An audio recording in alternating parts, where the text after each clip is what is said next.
তো আনাস ইবনে মালিক রাদিয়াল্লাহু তাআলা আনহুম থেকে বর্ণিত, উনি বলেন ক্বালা বা'সাহুল্লাহু আলা রাসি 40 সানা। তিনি বলেন রাসূলুল্লাহ সাল্লাল্লাহু আলাইহি ওয়াসাল্লামের বয়স যখন 40 হয় তখন আল্লাহ রাসূলকে নবুয়তের জিম্মাদারি দান করেছেন। রাসূলকে নবুয়তের জিম্মাদারি দিয়েছেন কত বছর বয়সে? 40 বছর বয়সে। কে বলছেন? হযরতে আনাস। আবার বলেন হযরতে আব্দুল্লাহ ইবনে আব্বাস, রাসূলের চাচাতো ভাই। যে আব্দুল্লাহ ইবনে আব্বাস রাসূলের এত প্রিয় ছিল, রাসূলের ওযুর পানি নিয়ে দাঁড়িয়ে থাকতেন ছোট্ট ভাতিজা আব্বাস, ভাই চাচাতো ভাই আব্বাস। সেই আব্দুল্লাহর জন্য রাসূল কত দোয়া করছেন। সেই আব্দুল্লাহ বলেন যে আমার ভাই মুহাম্মদ সাল্লাল্লাহু আলাইহি সাল্লামকে আল্লাহ রাব্বুল আলামিন বা'সা রাসূলুল্লাহ সাল্লাল্লাহু আলাইহি সাল্লাম লি 40 সানা। আমার ভাই মুহাম্মদ সাল্লাল্লাহু আলাইহি সাল্লামকে আল্লাহ রাব্বুল আলামিন 40 বছর যখন পূর্ণ হয় তখন আমার ভাইকে আল্লাহ রাব্বুল আলামিন নবুয়তের জিম্মাদারি দিয়েছেন। মুসলিম শরীফের একটা হাদিস শুনেন, এটাও হযরতে আনাস রাদিয়াল্লাহু তাআলা থেকে বর্ণিত। হযরতে আনাস বলেন বা'সা রাসূলুল্লাহ সাল্লাল্লাহু আলাইহি সাল্লাম আলা রাসি 40 সানা। আল্লাহর রাসূলকে আল্লাহ রাব্বুল আলামিন 40 বছর বয়সে নবুয়তের জিম্মাদারি দান করেছেন। এটা আমরা সবাই জানি না? সবাই জানেন কিনা? পৃথিবীর সমস্ত মুসলমান জানে কিনা? এবং কি ইহুদি খ্রিস্টান কাফেররাও জানে আমাদের নবী নবুয়তের জিম্মাদারি পেয়েছেন কত বছর বয়সে। এখন ও গিয়াসউদ্দিন তাহিরি এবং কবর পূজারী ভাইরা, তোমরা যারা আজকে শেখ আহমদুল্লাহ সহ যারা 40 বছর বয়সে রাসূল নবুয়ত পেয়েছে এটা বললে যদি কাফের হয়ে যায়, তাহলে হযরতে আব্দুল্লাহ ইবনে আব্বাসকে কাফের বলো যদি তোমার বুকে পাটা থাকে। তুমি হযরতে আনাসকে কাফের বলো, বুঝেন নাই? তুমি শেখ আহমদুল্লাহকে কাফের বলছো। আহমদুল্লাহ তো শেখ হযরত আব্দুল্লাহ ইবনে আব্বাসের কথা বলেছে, আহমদুল্লাহ তো হযরত আনাস রাদিয়াল্লাহু তাআলার হাদিস বলেছে। তাহলে আহমদুল্লাহ যদি কাফের হয় তাহলে তো সাহাবায়ে কেরাম এরাও তো কাফের হয়ে যাবে। বুকের পাটা থাকলে ওদের নাম ধরে বলো না কাফের হয়ে গেছে। আশ্চর্য বিষয়, একটা সমাদাপ্রাপ্ত জিনিস। 40 বছর রাসূলুল্লাহ প্রত্যেকটা নবীকে আল্লাহ 40 বছরের নবুয়ত দিয়েছেন, প্রতিটা রাসূল। হযরত ঈসা আলাইহিস সালাম যে বলছেন আমি কিতাব নিয়ে আসছি, তখন থেকে কি আল্লাহ জিম্মাদারি দিয়েছেন হযরত ঈসাকে? না, হযরত ঈসাকে জিম্মাদারি দিয়েছেন 40 বছর পূর্ণ হওয়ার পরে। এবার আসেন, তাহলে যে একটা সহিহ হাদিস আছে, রাসূলকে সাহাবায়ে কেরাম জিজ্ঞেস করছেন ওগো আল্লাহর রাসূল আপনি কবে থেকে নবী? তখন রাসূল সাল্লাল্লাহু আলাইহি ওয়াসাল্লাম বলেন আমি সেদিন থেকে নবী যেদিন আল্লাহ রাব্বুল আলামিন হযরতে আদমের বডি বানিয়েছেন, এখনো রূহটা ভিতরে দেন নাই, তখন থেকে আমি নবী।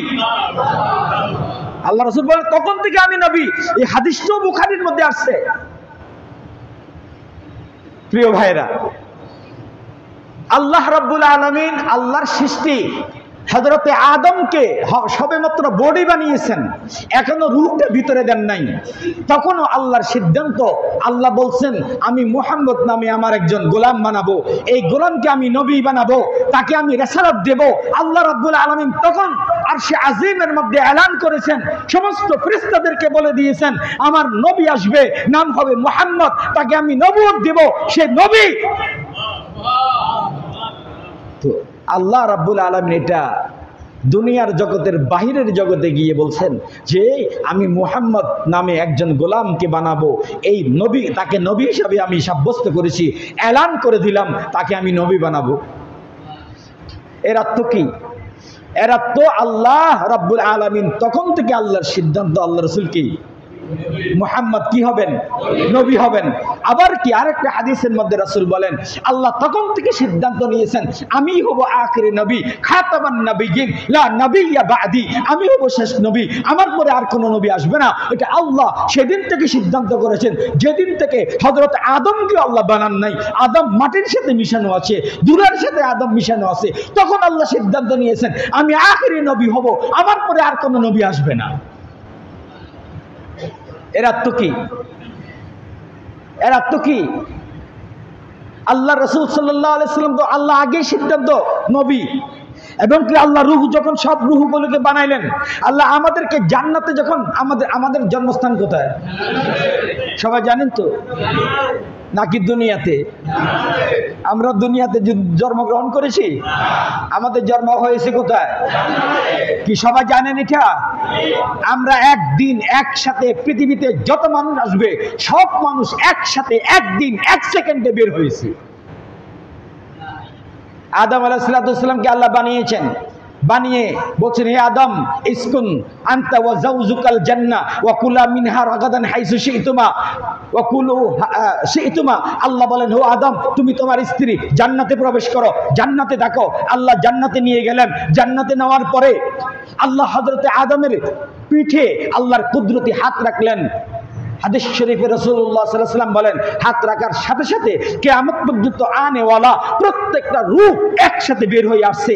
এই জন্য এই দিনটাকে বলে ইয়াউমুল আজল। ইয়াউমুল আজল, সমস্ত রূহ একসাথে বেরিয়ে আসছে।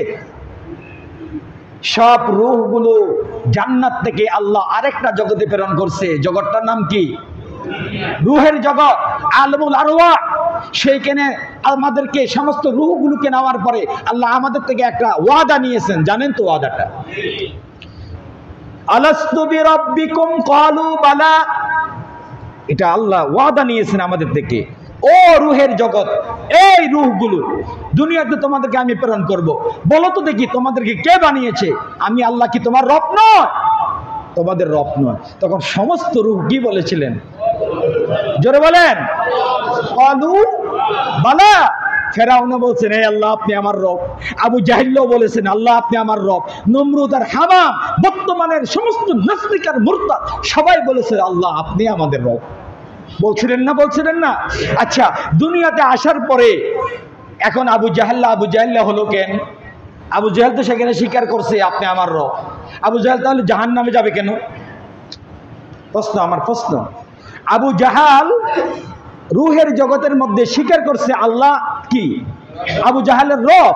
তো এই স্বীকারের কারণে তো আল্লাহ তাকে জান্নাতে দিয়ে দিতে পারত। ফেরাউন সেই রূহের জগতে স্বীকার করছে সে কি? আল্লাহ তার কি রব। ফেরাউন স্বীকার করে নাই, হামান স্বীকার করে নাই, নমরুদ স্বীকার করে নাই, সবাই স্বীকার করছে। ওই স্বীকারের উপরে ভিত্তি করে যদি ওই স্বীকার যদি ওই স্বীকৃতি যদি সবকিছু হতো, তাহলে দুনিয়াতে আসার পরে তারা নবীদের সাথে এই বেয়াদবি করার কারণে আজকে জাহান্নামে যাচ্ছে কেন? বুঝেন নাই? আমার বলার উদ্দেশ্য হলো ভিন্ন জগতের হিসাব ভিন্ন, এই জগতের হিসাব ভিন্ন। আখিরাতের হিসাব কি? এই জগতের হিসাব। এই জগৎটা বানিয়েছেন আল্লাহ পরীক্ষা নেওয়ার জন্য। আল্লাহর কাছে যে আমরা ওয়াদা করেছি যে আপনি আমাদের রব, এটা যে স্বীকৃতি দিয়েছি, এই সত্য এই স্বীকৃতিতে আমি কতটুকু সত্য, এই সত্যায়ন করার জন্য আল্লাহ আমাকে আপনাকে দুনিয়া নামে এই জগতে প্রেরণ করেছে। আল্লাহ দুনিয়াতে স্বাধীনতা দিয়েছে। আচ্ছা, তুমি যে আমাকে রব বলে আসছো, আচ্ছা এখন স্বাধীনতা দিলাম, দেখি তুমি আমার রবকে কতটুকু মানো। এটা নিয়ে ফয়সালা হবে।